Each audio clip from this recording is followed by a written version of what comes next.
تو انہوں نے یہ باتیں جو ہے کی ہیں. لیکن جو بحری ناکہ بندی ہے ایران کی، اس نے واقعتاً بہت ہی ایران کے اندر مشکلات بڑھائی ہیں، بہت زیادہ. دیکھیے ہم سب جانتے ہیں کہ ایران کی معیشت جو ہے یہ تو ایک بہت ہی دہائیوں سے، 4 دہائیوں سے مسلسل 47 سال سے پابندیوں کی زد میں ہے. اس کی وجہ سے ایران نے مقابلہ بھی کیا، لیکن ایران بہرحال تیل کی ایک بڑی مقدار جو ہے وہ ایکسپورٹ کرتا تھا، اور وہی پیسہ جب ایران میں آتا تھا اس سے ایران میں کاروباری زندگی جو ہے وہ چلتا رہا. اب کیونکہ وہ ساری ایکسپورٹس بند کر دی ہیں، اور صدر ٹرمپ کے الفاظ میں کہ وہ بحری قزاقوں کی طرح امریکی بحریہ جو ہے وہ قزاقوں کی طرح وہ ایرانی جہازوں کا پیچھا کرتی ہے، یا ایران آنے جانے والے جو جہاز ہیں جو ایران کے ساتھ تجارت کر رہے ہیں ان کو روکتی ہے. اور تقریباً 50 کے قریب جہاز ایسے ہیں جن کو روکا بھی گیا. اس کے باوجود اگر ایران سروائیو کرتا ہے تو یہ ایک اور ناقابل یقین واقعہ ہوگا.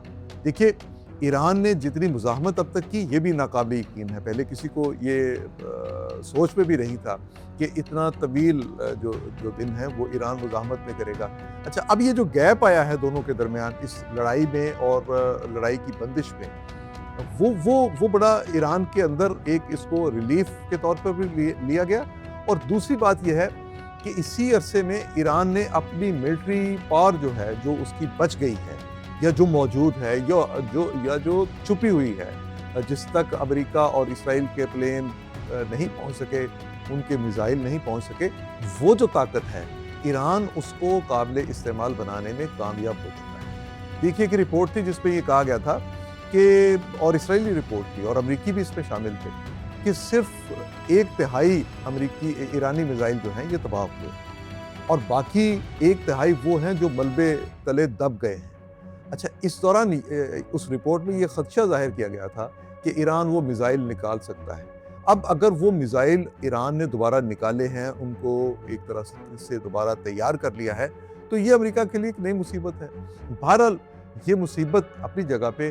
ایک طبقہ ہمارے ہاں بدقسمتی سے وہ بھی ہے جو ہمیشہ ایک تماشا دیکھنے کی خاطر وہ میڈیا میں بھی ایسے لوگ موجود ہوتے ہیں.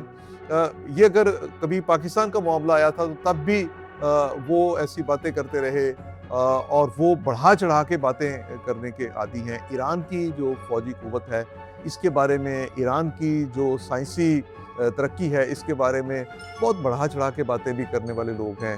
ایرانی میڈیا میں وہ خبریں ہوں نہ ہوں، وہ آپ کو پاکستانی میڈیا میں ضرور بعض لوگوں کی طرف سے نظر آتی ہیں. مثال کے طور پہ بھی میں ایک رپورٹ دیکھ رہا تھا، اس میں یہ بتایا گیا کہ ایران اپنی میزائل ٹیکنالوجی میں، ایران اپنے ڈرون کی تیاری میں، ایران پتہ نہیں کس کس شعبے میں اور اسپیس میں وہ اتنے دنیا کی جو چھٹی بڑی قوت بن گیا ہے، 5ویں بن گیا ہے، 4تھی بن گیا ہے، یا اس کے پاس جو اس وقت ویپن ہے وہ شاید اس پورے ریجن میں کسی کے پاس نہیں ہے. مجھے سمجھ نہیں آتی کہ اس طرح کی جو انفارمیشن ہوتی ہے اس کا مطلب کیا ہے. یہ تمام انفارمیشن وہ ہے جو آپ محبت میں اگر دے رہے ہیں اور یک طرفہ دے رہے ہیں تو اس کا تو ایرانی عوام کو، ایرانی قوم کو فائدہ نہیں. یا ایرانی میڈیا نے اپنے عوام کو تسلی دینے کے لیے، یا ایرانی حکومت نے یہ جاری کی ہے، تو وہ پبلک کنزمپشن کی ایک انفارمیشن ہوتی ہے. دنیا کے لیے اگر جب آپ ایسی انفارمیشن پہ اگر کہیں یقین کو کر لے تو اس یقین کی بنیاد پر ایک ایسا ملک جس کی ترقی اتنی نہ ہوئی ہو عسکری اعتبار سے یا سائنسی اعتبار سے یا ایجوکیشن میں یا کسی بھی اور فیلڈ میں، تو اگر ہم جھوٹی انفارمیشن دیتے رہیں گے تو پھر جب وہ ایکسپوز ہوتی ہے تو اس کا بہت زیادہ نقصان ہوتا ہے. ایسی ہی رپورٹس کو اگر آپ دیکھیں تو وہ جب وہ یہ بتاتے ہیں کہ وہ اتنے ریسرچ پیپر تیار ہوئے، وہ یہ نہیں بتاتے کہ اس میں ان ریسرچ پیپرز کا معیار کیا ہے، وہ کس یونیورسٹی نے، کس ادارے نے، کہاں پہ انٹرنیشنلی کہاں ان کو جانچا گیا. بس یہ بتا دیا جاتا ہے کہ اتنے ہزار سائنٹسٹ تیار کر لیے، اتنے ہزار ایران میں جو سائنس گریجویٹ ہر سال تیار ہوتے ہیں. اللہ کرے یہ ترقی اسی طرح سے، ہمارا برادر اسلامی ملک ہے، یہ ترقی اسی طرح سے کرے. لیکن پاکستان میں جو جھوٹی انفارمیشن ہے اس پر خوش ہونے والوں کی تعداد بہت زیادہ ہے. وہ ایسے ہی کسی دوست کو خدا نخواستہ مروانے کے لیے ایسی انفارمیشن جو ہے اس پر بھی یقین کر لیتے ہیں. ایسی انفارمیشن پر یقین نہیں کرنا چاہیے. یہ ابھی تو یہ ایک دعا یہ کرنی چاہیے، توقع یہ رکھنی چاہیے کہ کسی نہ کسی طرح سے یہ جو تنازع ہے یہ حل ہو جائے. صدر ٹرمپ اگر جنگ کرنے کی پوزیشن میں نہیں ہیں تو اس کے باوجود امریکہ کی قوت جو ہے یہ خوفناک ہے۔ اس کا عملی مظاہرہ ماضی میں بھی دنیا نے دیکھا، اب بھی دیکھ سکتی ہے۔ اب ایک تنازع جو ہے اگر مذاکرات سے حل ہوتا ہے، کوئی بھی شکل اس کی نکلتی ہے، ایران اپنے مطالبات میں لچک پیدا کرتا ہے، امریکہ اپنے مطالبات جو ہیں اس میں کچھ پیچھے ہٹتا ہے، تو دیکھیے ایران سے جو کچھ بھی امریکہ منوائے گا وہ بہرحال امریکہ ون سٹیپ آگے ہی آئے گا نا۔ اب اگر نیوکلیر کا ایشو حل ہو جاتا ہے اور صرف ایک یہ ایشو نیوکلیر اور میزائل کا ایشو جو ہے امریکہ اپنی خواہش کے مطابق وہ طے کرنے میں کامیاب ہو جاتا ہے یا طے کروانے میں کامیاب ہو جاتا ہے تو یہ امریکہ کی بڑی اچیومنٹ ہوگی۔ اسرائیل گریٹر پاور بننا چاہتا تھا ریجن کی، یہ سب سے اچھی بات یہ ہوئی ہے کہ اسرائیل کا راستہ رک گیا ہے۔ اب عرب ملکوں کے ساتھ جو ایران کے اختلافات ہیں اس کو یقینی طور پر ایرانی قیادت دیکھنے کی کوشش کرے گی، ان کو ختم کرنے کی کوشش کرے گی۔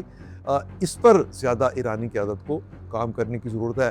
آبر ہرمز کا وہ جو امریکہ ایران کے پاس جو تجویز ہے اس کو دنیا کہیں تسلیم نہیں کرے گی۔ آبر ہرمز ایک بین الاقوامی ایک گزرگاہ ہے، اس کی وہی حیثیت برقرار رکھی جائے جو جنگ سے پہلے تھی۔ امریکہ بحری ناکہ بندی ختم کرے جیسے کہ پہلے نہیں تھی، تو یہ معاملات کو حل کرنے کی طرف ایک بڑا اقدام ہوگا۔ امید ہے کہ یہاں سے ایک اوپننگ ہوگی، یہاں سے ایک سٹارٹ ہوگا اور یہ معاملات جو ہیں بہتری کی طرف جائیں گے۔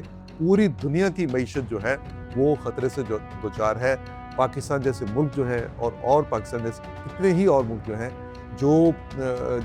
جو قرضے پہ چلتے ہیں، جن کی معیشت جو ہے معمولی سا جھٹکا برداشت نہیں کر سکتی، سب ملکوں کے لیے بڑا پرابلم بنا ہے۔ ایران کے اندر بھی بہت بڑا پرابلم بنا ہے، وہاں پہ انفلیشن ریٹ جو ہے 50% تک پہنچ چکا ہے اور اگلے چند دن میں چند ہفتوں کے دوران یہ 70% تک جا سکتا ہے۔ ایسے میں ایرانی عوام کے لیے بھی زندگی گزارنا انتہائی مشکل ہوگا۔ اشیاء خرد و نوش وہاں پہ نہیں جا رہی اور جتنی جا رہی ہیں وہ جیسے پاکستان کے راستے یہ بڑی محدود ایک اس کی مقدار ہوتی ہے۔ سو اس طرف ایرانی حکومت کو بھی توجہ دینی ہے۔ آج کے لیے اتنا ہی، اگلے ولاگ پہ مزید گفتگو ہوگی۔